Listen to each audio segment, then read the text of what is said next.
Olá, turma! Hoje vamos falar sobre o pronome relativo cujo. Nós vamos aprender a utilizar esse que talvez seja o mais difícil de todos os pronomes relativos. Principalmente porque ele se flexiona, né? Cujo, cujas, cujos e cujas. Vamos aprender a empregar tanto o pronome quanto a preposição que o acompanha quando for o caso, certo? Para começarmos, vamos a algumas regrinhas a respeito dele. Bom, pessoal, então o primeiro passo é a gente entender algumas características dessa palavra. Olha só, o pronome cujo aparece entre substantivos, flexiona-se conforme o gênero e número da palavra da frente, que é a coisa possuída, refere-se ao substantivo anterior, o elemento possuidor, e substitui um termo preposicionado que traz uma palavra já mencionada. Obviamente que quando a gente expõe essas regras, vocês vão ter alguma dificuldade. Mas eu vou mostrar aqui o exemplo para que vocês entendam melhor. Olha só, esta é a menina. A boneca dessa menina foi roubada. Antes de mais nada, tenta entender o seguinte. Todo e qualquer pronome relativo tem como função primordial juntar duas orações, evitando com que se repita uma palavra já mencionada. Isso vale para pronomes como que, quem, onde, qual e agora o pronome cujo. O que você vai perceber é o seguinte: quando eu tenho esta frase aqui composta, esta é a menina, a boneca dessa menina foi roubada. Quando eu tenho essa frase, você percebe aqui um termo preposicionado, olha só, dessa menina.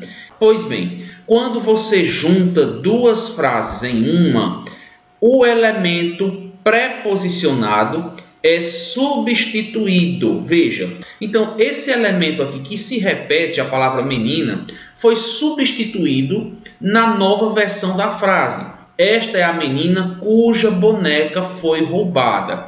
Percebam que o pronome cuja aparece, olha só a primeira característica, entre dois substantivos. A palavra menina e a palavra boneca. Veja que o pronome cuja está no feminino e no singular. Por quê? Porque ele está flexionado conforme a palavra à sua frente. Sempre vai ser assim, gente.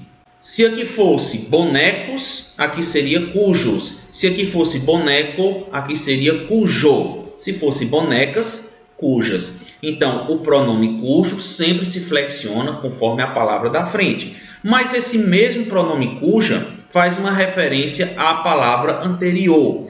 Como assim faz referência à palavra anterior? É porque a palavra cuja substitui um elemento, no caso a palavra menina, que já havia sido mencionada quando esta frase ainda não havia passado por essa transformação. Mostra o pronome cuja e sua principal função, que é juntar duas orações, evitando com que se repita uma de suas palavras, ou seja, um substantivo. Agora a gente vai mostrar isso aqui em outras frases. Escolheram os alunos cujas notas foram exemplares. Veja novamente feminino plural para concordar com o substantivo na frente, feminino plural. Só que quando você diz que escolher os alunos cujas notas, esse cujas quer dizer dos alunos. Olha como era a frase primitiva. Escolheram os alunos. As notas dos alunos foram exemplares. Perceberam? Olha só. Cujas se refere a dos alunos. A palavra cujo e suas variações sempre substitui um termo preposicionado. Ao fazer essa junção, ele substitui o termo preposicionado. Então, ao invés de você dizer dos alunos e repetir a palavra alunos, você junta as duas frases em um período composto e vai empregar a palavra cujas para substituir esse termo que estaria preposicionado quando essas frases estavam isoladas. Vejam a frase de baixo. Este é o colaborador cujo desempenho foi premiado. Gente, foi premiado o desempenho de quem? Olha aqui, ó, do colaborador. Só que você não repetiu do colaborador. Você utilizou a palavra cujo, masculino singular, porque a palavra desempenho está no masculino singular. Aqui está a frase primitiva. Este é o colaborador o desempenho do colaborador foi premiado. Então, do colaborador foi substituído pela palavra cujo. No mesmo instante em que duas orações simples, você as converteu em um período composto. Ok, pessoal? E aqui, como última observação, a gente sempre lembra. Cujo se refere à palavra anterior. Por quê, professor? Porque esta palavra anterior é aquela que estava sendo repetida quando nós tínhamos as orações simples. Olha, a palavra repetida, colaborador, a palavra repetida, alunos. Sempre preposicionados em orações simples. Transformou em período composto, o termo preposicionado, o termo que indica o possuidor, ele passa a ser substituído pela palavra cujo. Bom, até agora você está aprendendo a utilizar o pronome cujo e suas variações, né? Feminino e plural. Mas às vezes essa palavrinha também traz preposições acompanhando-as. Então nós vamos ter por cuja, de cuja, em cuja, etc. Vamos ver se você consegue entender aqui. É um político, palavra se pode confiar. Na norma não padrão, na oralidade, alguém vai dizer é um político que as palavras se pode confiar, né? Que as palavras. A gente usa muitas vezes o que para substituir cujo. Então veja que é um político, a gente pode confiar nas palavras do político. Olha que a frase desfeita teria do político, termo preposicionado que eu tenho que trocar. Gente, eu vou utilizar a palavra cujo aqui, mas vejam duas coisas. A primeira, cujas vai aparecer no feminino plural, por aquilo que nós já falamos. Faz referência ao termo subsequente, que está no feminino e no plural. Cujas palavras. Só que você dizer é um político cujas palavras se pode confiar, traz ainda um problema de regência. Além da colocação do cujo, há uma preposição que antecede esta palavra. Essa preposição, no caso, é em. Professor, por que em cujas? Toda preposição é regida pelo verbo. Então, olha aqui o verbo que termina a frase.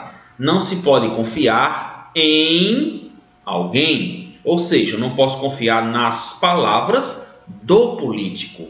Então, olhe sempre para o verbo que vai aparecer no final da frase ou no meio e veja a preposição que esse verbo pede. Confiar pede a preposição em. Então, é um político em cujas palavras se pode confiar. Olha a letra B. Esses são os amigos de cuja companhia eu gosto.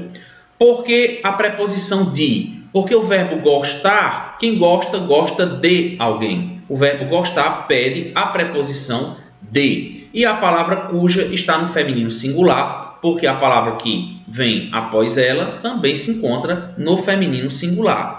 Agora vamos tentar fazer essa terceira aqui. A escada, degraus, o imperador subiu é esta. Gente, eu estou dizendo que o imperador subiu por uma escada. O imperador subiu os degraus de uma escada. Quem sobe, sobe por algum lugar. Olha a preposição que o verbo subir pede. Por. Então, a escada por.